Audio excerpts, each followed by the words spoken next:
Hey guys, welcome back to the channel. We are doing a Q&A today. As you probably have realized or you've noticed that I've been doing a lot more videos with Kier. So I posted an Instagram story a few weeks ago about Q&A, and I wrote down about 10 questions that I thought were interesting. We got some of the same questions over and over again, but we have it here on my little Louis Vuitton agenda. Love that agenda though. Wow. But just to introduce you guys, I'm Miss Philly, or Ashley. I am a thrifter in Winnipeg, Manitoba, Canada. I've been thrifting for almost like a decade professionally. And yeah, this is a thrifting channel, a reselling channel, a haul channel, a shopping channel. I'm mostly do videos on thrifting, but it's like a little bit of everything. Kier, if you want to introduce yourself. Yeah, my real name's Kier. I'm mainly on Instagram. I sell on other platforms as well, but I'm mainly on Instagram as Thrift Nihilist. Some of my followers call me Nihilist, and that's where I post a lot of my content, just on Instagram. So, and I'm a reseller. I specialize mainly in clothing. As more recent times though, kind of more decor or fun pieces, and of course, here and there some just, pure profit, regular flips that you'd find, whatever, flipping on eBay or whatever. This wasn't really a question that was asked, but I'm sure you're interested to know. Like, how I know Kier is that we thrift at the same places all the time. I think I first started remembering running into him around 2017, and I would run into him all the time, and it got to the point where we'd always see each other, and then we kind of like do small talk here and there. And then I think like around 2019, 20, I was like, hey, we should do videos. But it wasn't until this year when we started where it came to fruition. So I just like his style. I like his personality. He's nice. And he's a great guy. I thought it was a good kind of, and also it's very opposite to what I do thrifting related wise. I thought it'd be interesting content for people who don't always want to see purses and accessories, So, and from a male perspective. Yeah, I think it's also interesting for me too, seeing the purse game and stuff like that. It's very dope. And yeah, we'd always run into each other. I think a collab was kind of inevitable, and it was always, I don't know, it was always nice talking to each other. I think there was always like a chemistry there, and it was just very natural because we both were thrifting so frequently as well. Not many resellers or get stuff online. They don't really necessarily go to the thrift all the time, and so it was to me a very natural kind of collaboration. So yeah, cool. So that's how we met. The Q&A, we'll get right into the questions. Want to kind of keep this not too long, but the number one question I got the most on my Insta story was, what is Kier's ethnicity? Yeah, a lot of people think I'm half or whatever, but I am full Filipino. Yeah, I grew up mainly here in Winnipeg, but I was born in the Philippines, and I am, full Filipino. Yeah. I actually wasn't sure too. I knew because I thought you looked Filipino, so I just assumed you were, and then when people were like, is he Filipino? I'm like, oh, is he? So the second most asked question was, what happened to Dave? Ooh, juicy. Well, just juicy. Without getting into a lot of information about that, we're no longer friends, and it's fine. He's okay with it. I'm okay with it. A lot of stuff happened, and I don't want to go into detail, obviously, in respect to his privacy and for the situation. But yeah, we are no longer friends. We don't follow each other on social media. We don't text. We haven't spoken or been friends for a long time now, at least over 3 months for sure. And I will cherish the memories that we had and the friendship that we had. But sometimes you grow apart. Sometimes you become different people. Sometimes you have different points of view, and you just are no longer. It's part of life. Yes. Yeah, yes. life happens. Yeah, life happens, and you just grow apart from people. And that's been a constant reoccurring theme this year for me. So, number 3. Someone asked, well, actually, I think 3 people asked if you and I were dating. No. Number 1 question. Yes. No, we're friends. I would consider him a friend now. I mean, we spent so much time together. Before, it was more like you run into someone, but now I know a lot about him. He knows a lot about me, and I would consider you a friend. 100%. Yeah. Friendship, not just a YouTube thing. It's a real friendship. So because we do stuff too recreationally. So yeah, we definitely have been going in hard every day. Yeah. So it's been with videos and stuff. So it's been amazing. We've gotten to know each other quite a bit. Yes. Number 4, I guess this is for both of us. Do you clean or wash the items you thrift? So If it is a very thick graphic, like an 80s graphic, I will hand wash things. And if the fleece is hairy or has a lot of dog hair in it, there are times where a lint roller just ain't enough, and I will actually pink out the hair by hand because they're just that embedded in there, and that's something you just have to do sometimes.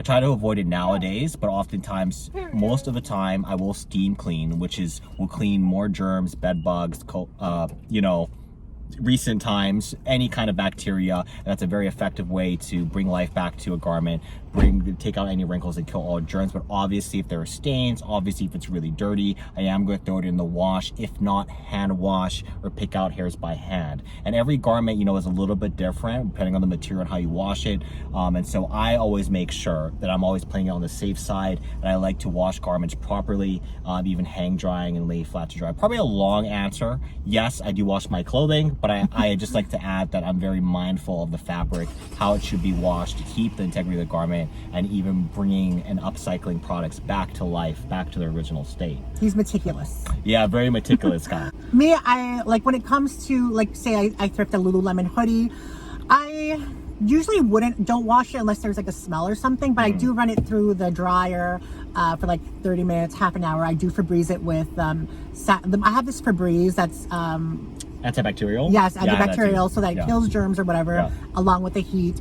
And that's just what I've been doing. Unless there's a stain, unless it smells, which I haven't really had anything that. But you use smells. like leather conditioner, yes, stuff like that. On bags, the inside, if it's not like severely dirty, I'll leave it. If there's pen marks, I'll try and wash it out. If there's stains, I'll wash that out with detergent. As for the bag itself, like leather conditioner, I'll go over it with that. Number 5, best thrifted item you found since doing videos together. I would say it was this, it's up on my Instagram page, Thrift Nihilist, but it's this leather cactus themed jacket. It's incredibly vintage, very high quality leather bomber. It's absolutely gorgeous. It's gorgeous. And I think, I think it goes worth anywhere between $350 to $450, $500, maybe even $600, but it's a very beautiful jacket. There's been a lot of great pieces since me and Ashley have been thrifting, but that's definitely one of them. Mine would be my favorite. Was that the question? Best thrifted. Well, my Since favorite. we've been thrifting, yeah. Yes, I think would be probably the Snow Goose jacket, based on the fact that it's no longer in production. You can't find Snow Goose anymore because they changed the name from Snow Goose to Canada Goose, and just that aspect of it, and the quality is, I think, super high comparable to today's quality of Canada Goose. That would make it my favorite. And it's worth a lot. Yeah. Yes, it's worth a lot. So, but I don't know. I listed it high online for $400 because number one, I think it's worth it, and number two, it's kind of comparable to other listings, and also because whenever I fit it eventually, like I could put it on. It's just if I fit it one day, I wouldn't mind just having it as a personal piece. Win-win. Yes. Number 6, worst thing that has occurred while you were thrifting. Worst thing that occurred.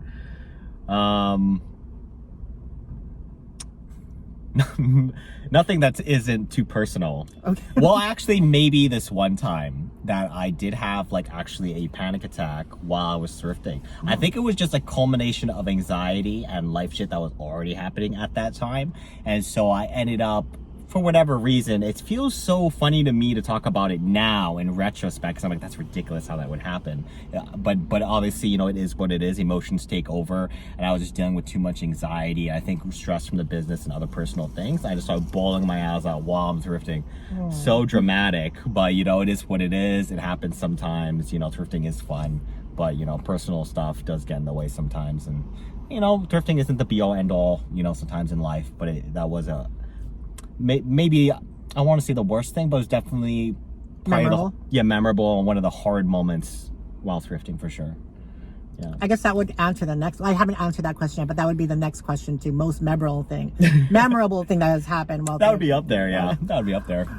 For me, the worst thing that has happened thrifting would be once when I was thrifting a bag and I found a bunch of needles inside. Oh, so that's my biggest nightmare. Yeah, and the thing is, like, you're going into the bag, like, what if you were pricked, you know? Oh yeah, VB, they're supposed to check that first. Right? I'm wondering if that could be cleaned, though. Like, look at that. It's just really toe up. Look how dirty that is. It's going to need a lot of work to do on this bag for a couple of dollars, you know? There's like needles in this bag. Ugh.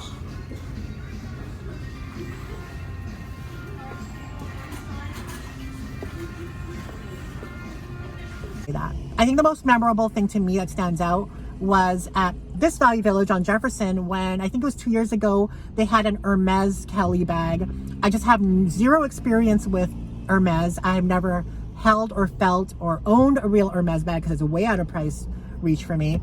But it was such good quality, so well made. The leather was so pungent, stitching was on point. It had the matching wallet. The wallet was $300, the bag was $600, and I was actually going to Calgary, I think the next day, so I wasn't really ready to invest almost $1,000 on something I wasn't sure was authentic.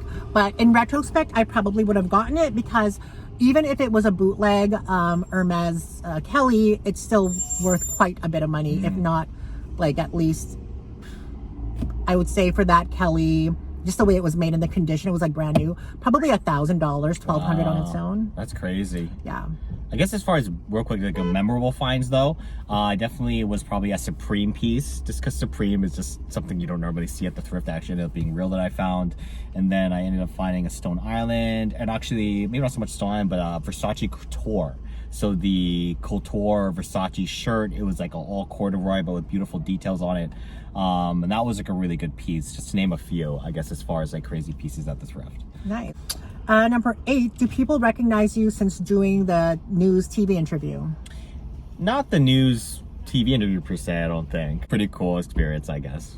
Yeah. I actually have received many messages from people saying that they caught the news interview either on TV or especially a lot on the radio, because even at this very moment, that interview was like, what, a month ago?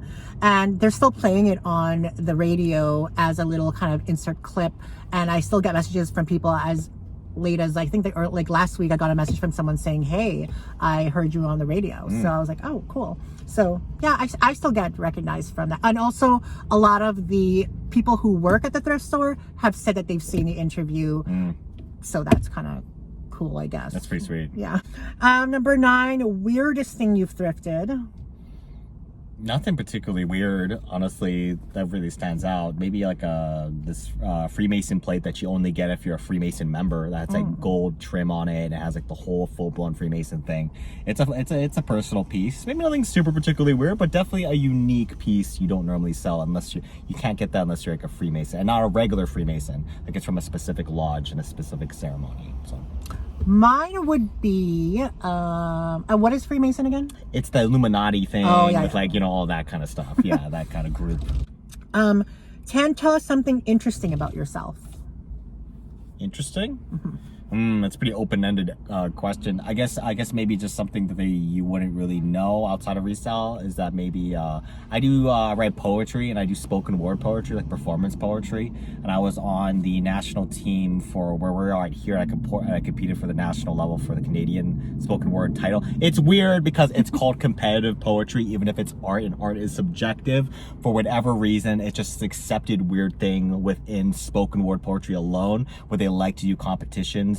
And there's ratings and judges chosen randomly from the audience. So we all understand that it's art. It's just a weird thing, a part of the community, and it's about to see how good you are as a performer to random audience members and what they think of you. So that's something I guess people might not know. And I went on the team here and represented the city that we're in right now at the national Canadian competition, and so that was pretty cool. I don't do so much writing as much anymore, but I do still write sometimes. Cool.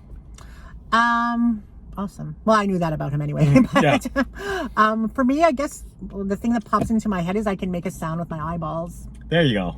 Yeah. Can you do it right now? Yeah, I hear it. Can you hear it? I kind of hear it. What are you doing? I'm like squinting my eyeballs. I'm gonna try that later. I did that to someone. They're like, "Oh my god, that's so gross!" But it's basically like my eyeballs are squishing in, so it makes like a squishy sound. I'm gonna try that at 2 a.m. later tonight. But yeah, that's the questions that we got, guys. I hope that the Q&A kind of gives you a little bit more insight about myself, and especially my new friend, co-star friend. Co-star, yeah, everything. Yeah, it all works. But yeah, that's it for the video. If you have any other questions that you were interested, leave it in the comments, and then we'll do another Q&A for you probably in a few weeks or in a month or so, and we'll answer those questions. Thank you guys for joining us, and I hope this video entertained you. Bye. Bye.